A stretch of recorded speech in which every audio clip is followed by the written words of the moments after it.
गर्व, अभिमान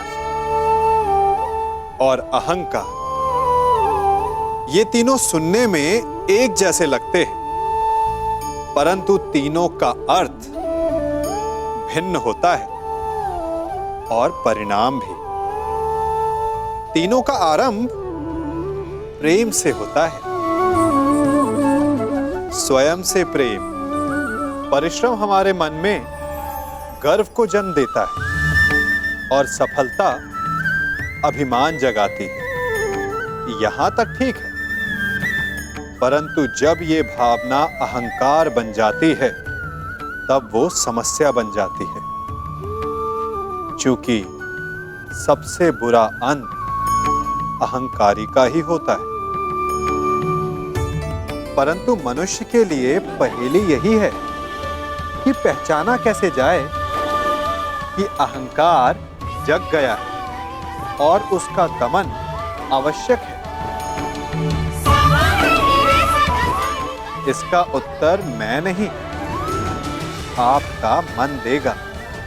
जब तक आप स्वयं से प्रसन्न हैं, जब तक आप सबसे ऊंचा उठने का प्रयास कर रहे हैं, तब तक ठीक है। परंतु जब आपके मन में दूसरों को नीचा समझने का भाव आ जाए तो सावधान हो जाइए, क्योंकि यही अहंकार है जो वास्तव में आपको हीन कर रहा है। क्षमा कीजिए केशव कि मैं आपके इस निमंत्रण को अस्वीकार कर रहा हूं।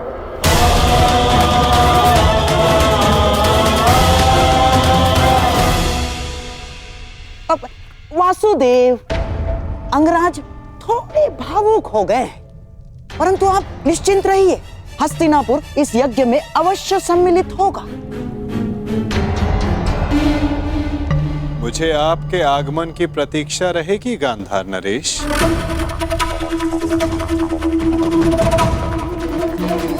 और आपके मित्रों की भी।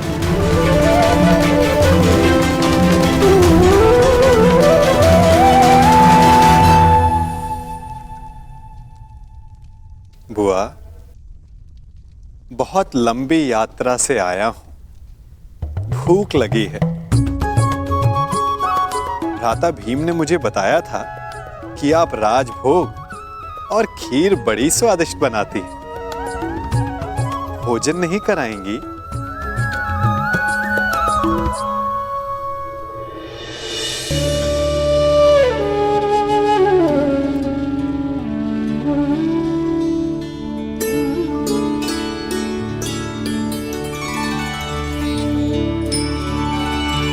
आनंद आ गया बुआ।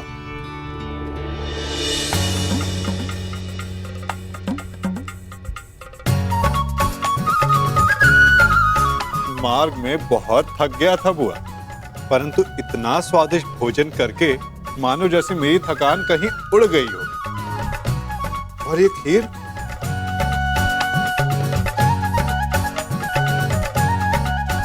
ये खीर तो बहुत ही स्वादिष्ट है बुआ।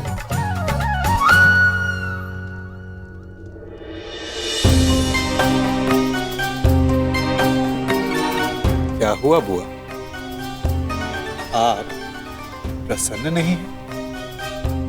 आपके पुत्र राजसूय यज्ञ करने जा रहे हैं। आप अपने पांचों पुत्र से मिलने वाली हैं बुआ। आपको तो परम आनंदित होना चाहिए।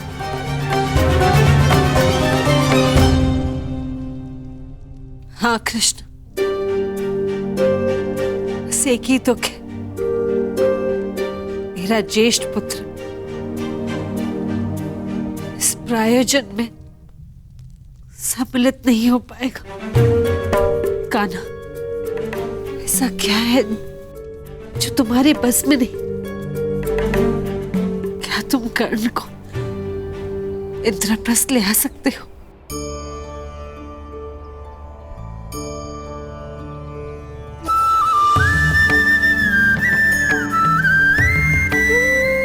मैंने तो छाछ का ऋण भी उतारा है बुआ।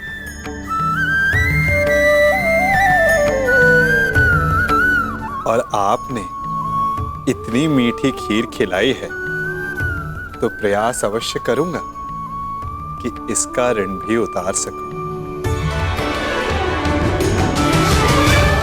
आपका ज्येष्ठ पुत्र अपने 5 अनुजों के साथ इस राजसूय यज्ञ के आयोजन में सम्मिलित हो सके।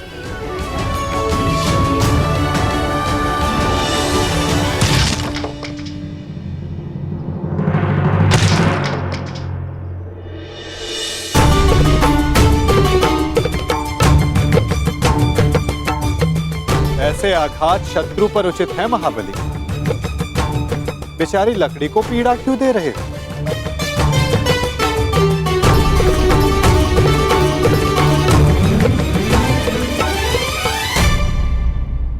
क्योंकि मैं अपने शत्रु पर आघात नहीं कर सकता, इसलिए मैं अपना शोभ इन लकड़ियों पर निकाल रहा हूं।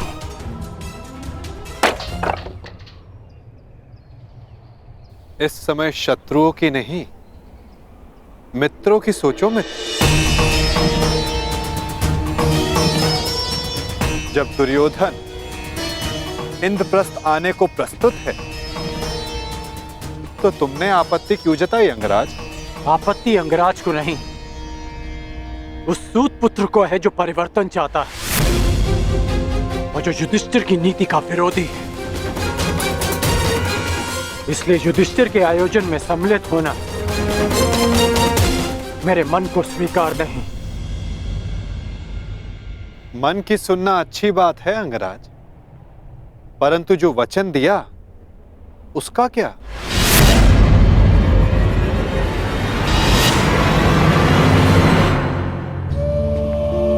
पांडवों की अनुपस्थिति में बुआ कुंती की रक्षा करने का वचन तुमने स्वयं को ही दिया था ना, वो नहीं निभाओगे?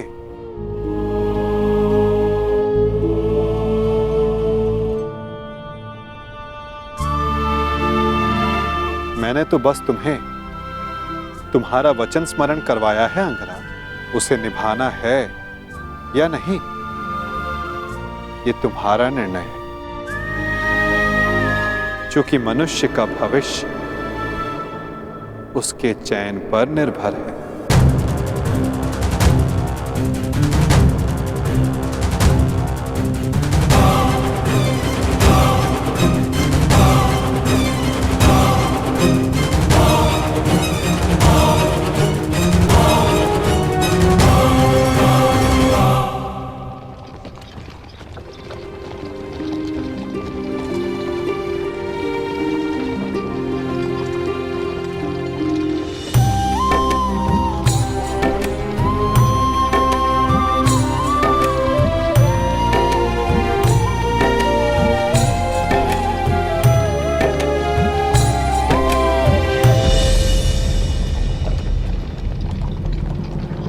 सारथी, रथ रोको।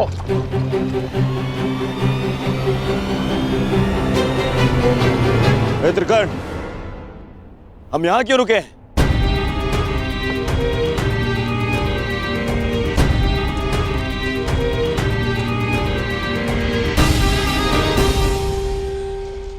हम इंद्रप्रस्थ की सीमा पर खड़े हैं।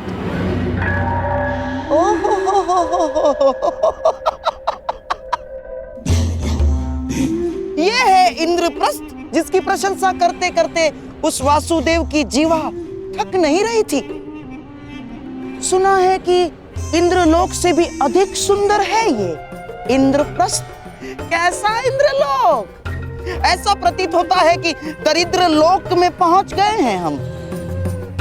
और हाँ, वैसे भी जो सारा जीवन वन में व्यतीत करते आए हैं, उनसे इससे अधिक अपेक्षा क्या की जा सकती?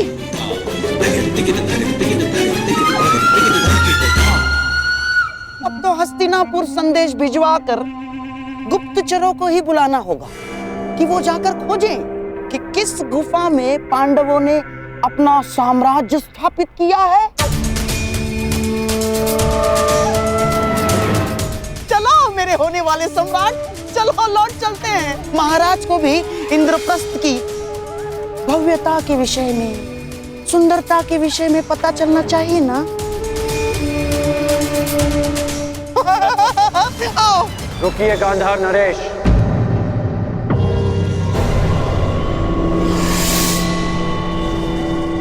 आप तो गांधार के राजा हैं ना, तो क्या आपको ये नहीं पता कि इंद्रप्रस्थ को देवताओं के वास्तुकार विश्वकर्मा ने बनाया है? कुछ तो दिव्य बनाया होगा ना। तुम्हारा तात्पर्य क्या है मित्र?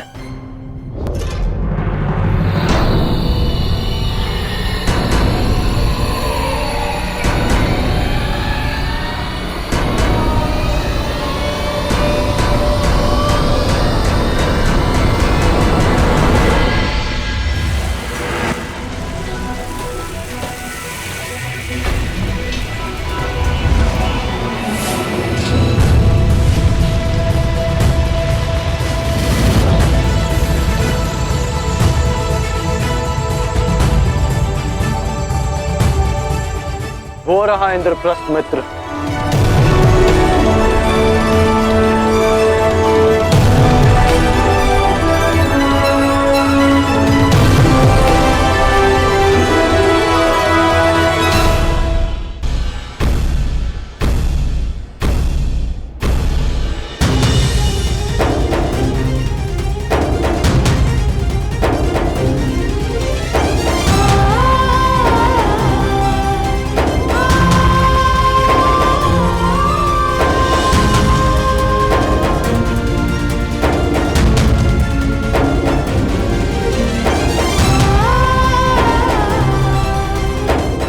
इसी प्रकार तुम सब प्रगति करते रहो पुत्र।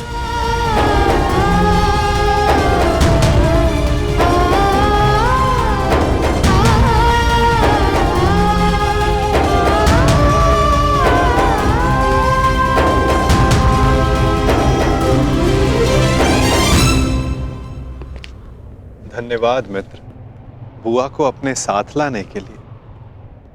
धन्यवाद स्वीकार नहीं कर सकता वासुदेव। मैं यहाँ केवल अपना वचन निभाने आया हूँ। कारण कुछ भी हो मित्र, परंतु इस समय तुम पांडवों के अतिथि बन ही गए। अब सत्कार तो स्वीकारना पड़ेगा ही।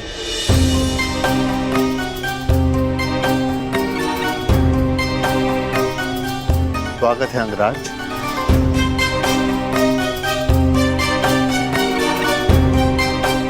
इंद्रप्रस्थ आपका अभिवादन करता है।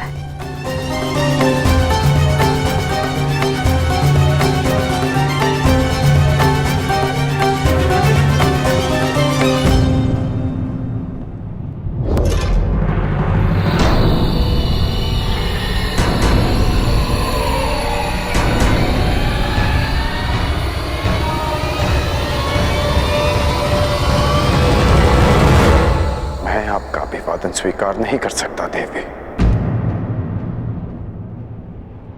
किंतु आप अतिथि हैं, आपका स्वागत अनिवार्य है अंगराज। अतिथि तो मैं पंचाल में भी था, जब उस दिन सूतपुत्र कहकर अपमान किया, तो आज अंगराज कहकर यह सम्मान क्यों? क्योंकि उस दिन आप अनामंत्रित थे, परंतु आज आप निमंत्रण पर आए हैं। राजकुल की परंपरा कदाचित मैं कभी नहीं समझ पाऊंगा। आप सब जब चाहे नियम तोड़ मरोड़ लेते हैं, परंतु एक योद्धा के लिए एक नियम कभी नहीं बदलता कि वो ना कभी हार स्वीकारता है और ना अपमान।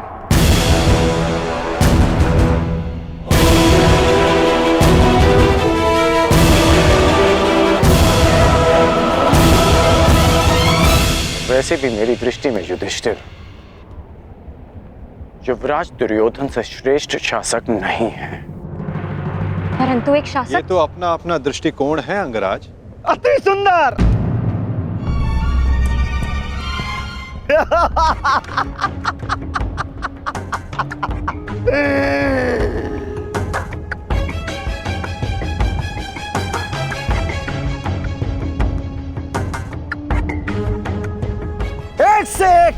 महान विभूतियों का जमघट लगा हुआ है यहां पर। एक ये जो बचपन से दान में अधिकार मांगता आया,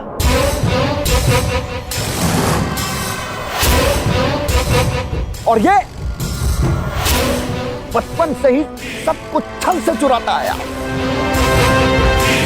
और उसके उपरोक्त ये महान पांडव इस हीन को अतिथि मानकर इसका आदर सत्कार कर रहे हैं।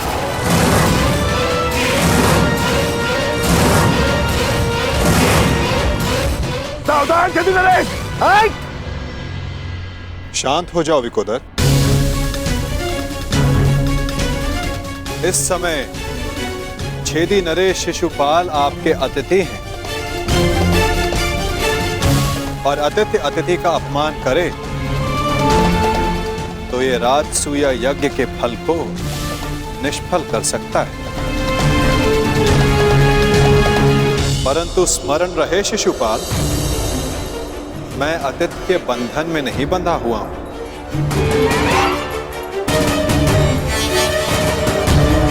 तो स्मरण रहे शिशुपाल, मैं अतिथि के बंधन में नहीं बंधा हुआ हूं। परंतु मैं छेदी नरेश शिशुपाल सभी बंधनों से मुक्त हूं।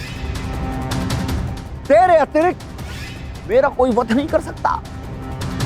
अपने मामा का वध करने वाला रणछोड़, थोड़े बंधन में तो तू बंधा हुआ है।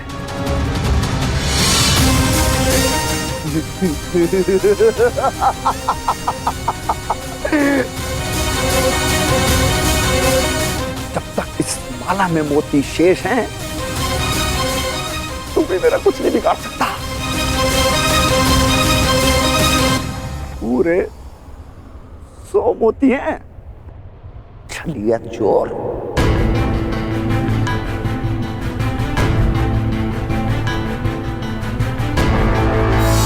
नहीं शिशुपाल, अब केवल 99 रह गए, और जैसे ही ये सारे मोती समाप्त हुए, तुम्हारे 100 अपराध भी पूरे हो जाएंगे और समाप्त भी। ऐसा अवसर मैं तुझे नहीं दूंगा। स्त्रियों के वस्त्र चुराने वाले। शिशुपाल, वरदान यह है कि तुम्हारा कोई वध नहीं कर सकता, परंतु मर्यादा का उल्लंघन किया तो कहीं ऐसा न हो कि तुम्हारा वध करने वाले को भी तुम पर दया आ जाए।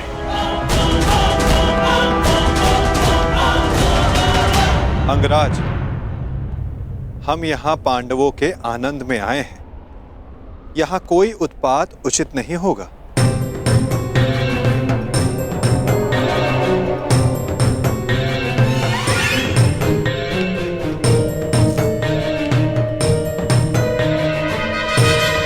स्वागत स्वीकार करो शिशुपाल।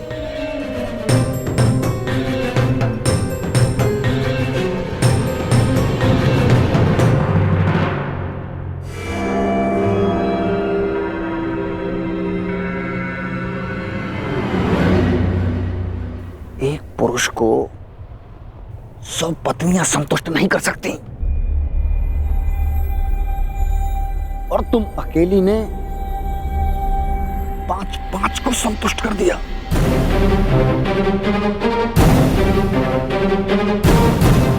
अद्भुत।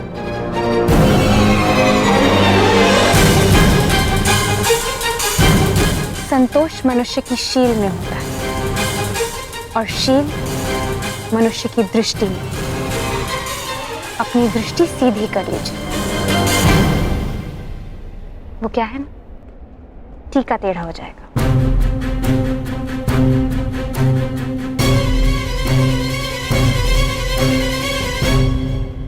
देख रहे हो मेरे होने वाले सम्राट? अब आएगा यहाँ आनंद।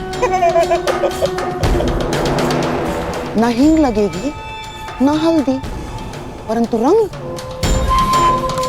रंग बहुत सुंदर जमेगा। इस मूर्ख शिशुपाल का अहंकार और द्रौपदी का दर्प आपस में टकराएंगे और भंग होगा पांडवों का यज्ञ।